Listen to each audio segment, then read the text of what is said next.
Good evening, ladies and gentlemen, and I welcome all of you back, ladies and gentlemen, to another national anthem reaction video where tonight, ladies and gentlemen, we travel from Chad to Georgia to Papua New Guinea to Belgium to Luxembourg and now Switzerland. That very natural progression that we could have just... I think we were on our way to Switzerland and somehow we got lost before we even started. Now, when you think of Switzerland, several key things spring to mind. The Alps, pioneering across the Pyrenees. Well, no, I don't think the Pyrenees is I'm pretty sure like part of the Pyrenees sort of like crosses from... But then again, the Pyrenees is sort of like more France, Spain, so I think Switzerland is a bit too far north for that sort of thing.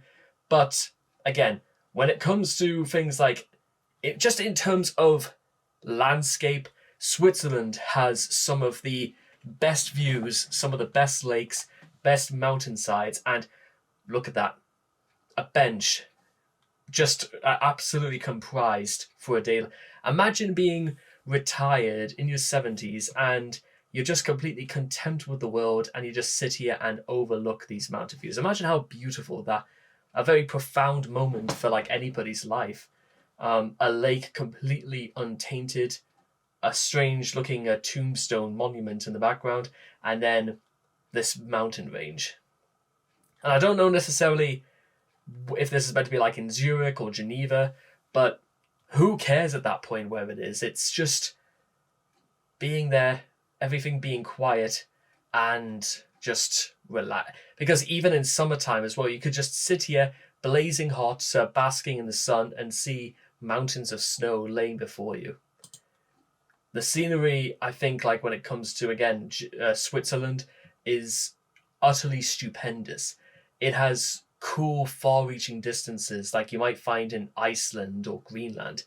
But it also, even during the summertime, it has greenery. It has small, antiquated Renaissance-era buildings that still stand to this day. You have, in wintertime, the entire nation becomes blanketed in snow and everything looks cooler, and even the houses become warmer just by being near them. It's possibly, even through like 360 views like this, one of the most picturesque and beautiful netlands on Earth. And then you get sights like that. You won't find sights like those any other day, ladies and gentlemen, even if you are like me and you are a keen sightseer. And there are some certain things that you just won't be able to get your head around in just one day. That's fine. Stay in Switzerland for a while longer. They've got you covered, because it doesn't really seem like one of those countries you should ever be disappointed. Even with this old cow in the way, it's still beyond description, if you ask me. And then, of course, you get to go to cities like Switzerland or Geneva. Well, you got to go to Geneva, Zurich, and even shots like these where just this cherry blossom tree is just sort of slightly in the way. But look at that there. Even though, again, you could say something about the buildings are sort of like almost the same size and shape and color of the roof tiles. But then again, it looks very, very clean, ladies and gentlemen. And you know, I'm not so much someone who suffers from like OCD or anything like that, but there is an appreciation for things being this clean and this picturesque. Even though they go through things like Photoshop and that, you don't need too much work elsewhere to make things look as beautiful as this. And since we are here, ladies and gentlemen, it is time to uncover a few other little facts about this beautiful small nation. Switzerland is a mountainous Central European country, home to numerous lakes, villages, and the high peaks of the Alps. Its cities contain medieval quarters with landmarks like Capitol Bern's Zentingorg Clock Tower and Lucien's Wooden Chapel Bridge. The country is also known for its ski resorts and hiking trails.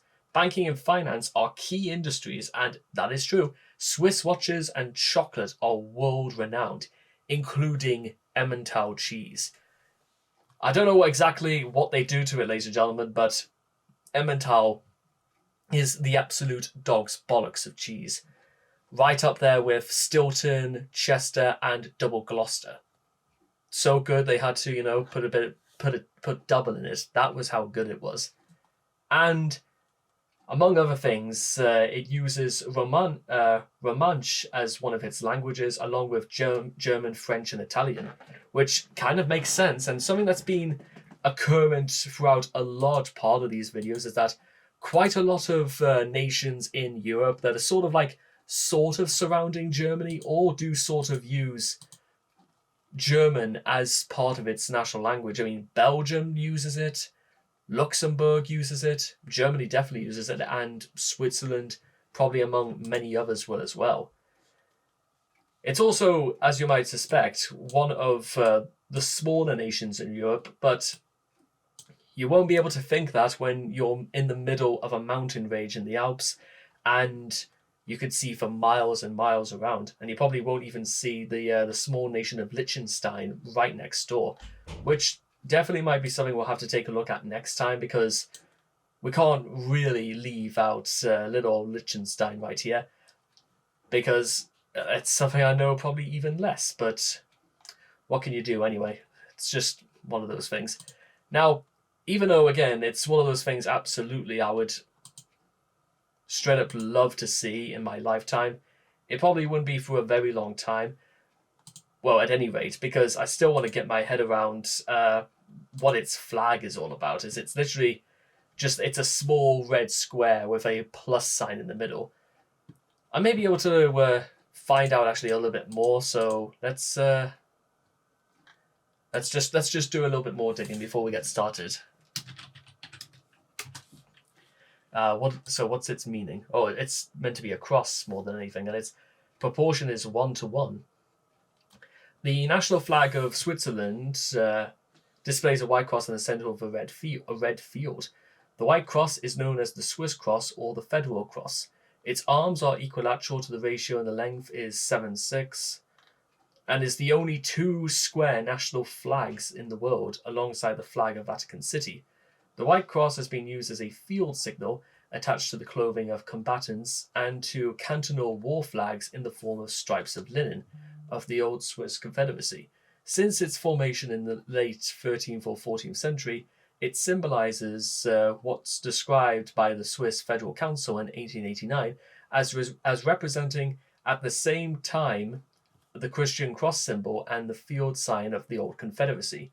As a national ensign, it was first used during the Napoleonic Wars by General Nicolas Franz von Bochmann, and as regimental flag of all cantonal troops from 1841.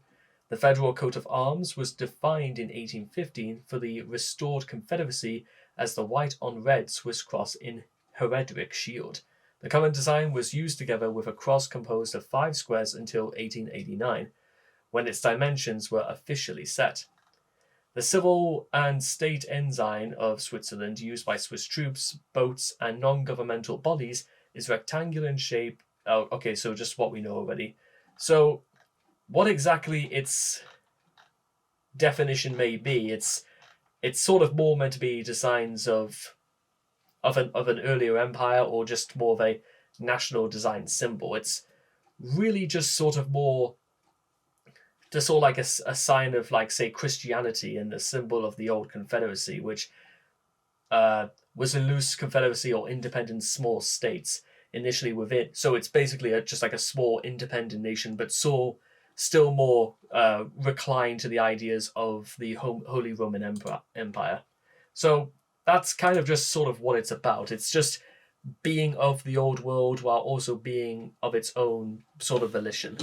That's fine by me, and I didn't really need to demand much more from it. It's, again, a pretty straightforward sort of affair. So, if you guys want to check out the original video for yourselves, links will all be in the description down below. So please rise for the national anthem of Switzerland.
I certainly like that, ladies and gentlemen. And again, very fittingly, being called a Swiss psalm, it plays as though it was performed in the very depths or the very chambers of a cathedral.